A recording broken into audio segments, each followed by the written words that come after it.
ឯកឧត្តមស្នេហ៍ឯកហែមសវណ្ណអគ្គស្នងការរងនគរបាលជាតិបញ្ជាឲ្យកម្លាំងនគរបាលនាយកដ្ឋានប្រឆាំងបទល្មើសលបែងពាណិជ្ជកម្មបង្ក្រាបលបែងស៊ីសងខុសច្បាប់គ្រប់ប្រភេទរួមទាំងបទល្មើសឆបោកតាមប្រព័ន្ធបច្ចេកវិទ្យា Online Scam ការដាក់បទបញ្ជានេះធ្វើឡើងក្នុងពេលដែលឯកឧត្តមស្នេហ៍ឯកហែមសវណ្ណអគ្គស្នងការរងនគរបាលជាតិតំណាងដ៏ខ្ពង់ខ្ពស់ឯកឧត្តមនាយឧត្តមស្នេហ៍សថេតអគ្គស្នងការនគរបាលជាតិអញ្ជើញជាអធិបតីដឹកនាំកិច្ចប្រជុំបូកសរុបលទ្ធផលការងារឆមាសទី1និងលើកទិសដៅការងារបន្តរបស់នាយកដ្ឋានប្រឆាំងបទល្មើសលបែងពាណិជ្ជកម្មនារសៀលថ្ងៃទី7ខែសីហាឆ្នាំ2026នេះនៅសាលប្រជុំអគ្គស្នងការដ្ឋាននគរបាលជាតិ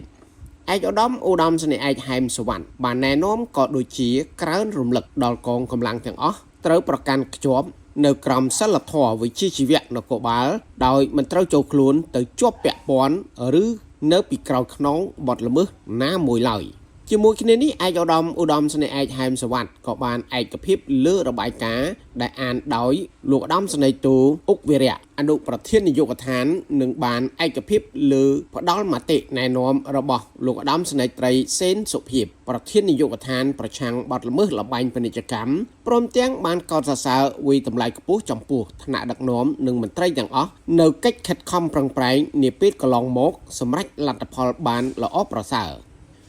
ដើម្បីប្រសិទ្ធភាពការងារបន្ថែមទៀតឯកឧត្តមស្នេហ៍ឯកហែមសវណ្ណបានផ្ដល់អនុសាសន៍ណែនាំដល់ថ្នាក់ដឹកនាំនិងមន្ត្រីនៃនាយកដ្ឋានដូចខាងក្រោម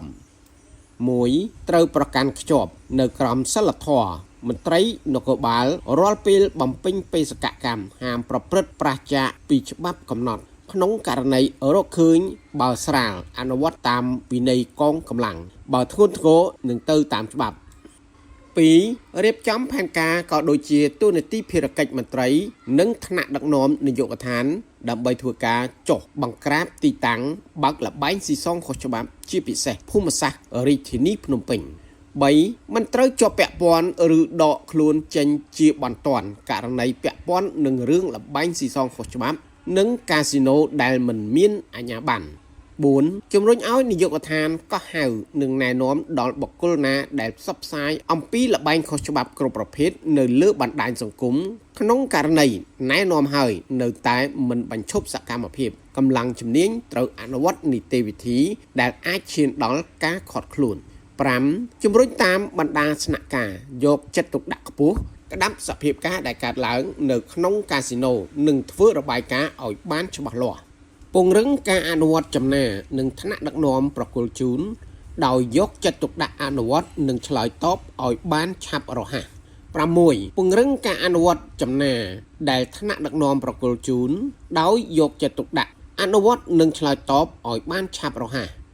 7. ពង្រឹងសាមគ្គីភាពផ្ទៃក្នុងដោយធ្វើការងារជាក្រុមនិងបន្តចែករំលែកចំណេះដឹងជំនាញនិងបទពិសោធន៍គ្នាទៅវិញទៅមក 8. ត្រូវបើកវគ្គបណ្ដុះបណ្ដាលបំប៉នជំនាញដល់មន្ត្រីដើម្បីបង្កើនប្រសិទ្ធភាពការងារឲ្យកាន់តែល្អប្រសើរ 9. យកចិត្តទុកដាក់ខ្ពស់និងពង្រឹងលើការងារប្រឆាំងការសម្អាតប្រាក់ជាពិសេសរបាយការណ៍ស៊ើបអង្កេតហិរញ្ញវត្ថុរសកពីក្រមការងារប្រឆាំងការសម្អាតប្រាក់និងហិរញ្ញប្បទានភេរកម្មបសបហភបន្ថែមពីនេះឯកឧត្តមស្នេហ៍ឯកហែមសវណ្ណអគ្គស្នងការរងនគរបាលជាតិក៏បានណែនាំនៅការផ្ដាំផ្ញើសាកសួរសុខទុក្ខពីសំណាក់ឯកឧត្តមអភិសិទ្ធិបណ្ឌិតសសុខាឧបនាយករដ្ឋមន្ត្រីក្រសួងមហាផ្ទៃឯកឧត្តមនាយឧត្តមស្នេហ៍សថេតអគ្គស្នងការនគរបាលជាតិនិងថ្លែងកោតសរសើរវាតម្លៃខ្ពស់ចំពោះថ្នាក់ដឹកនាំនិងមន្ត្រីក្នុងនាមនាយកដ្ឋានទាំងអស់ដែលបានខិតខំយកចិត្តទុកដាក់ខ្ពស់លើកិច្ចការថែរក្សាការពារសន្តិសុខសណ្ដាប់ធ្នាប់សាធារណៈនិងសុវត្ថិភាពសង្គម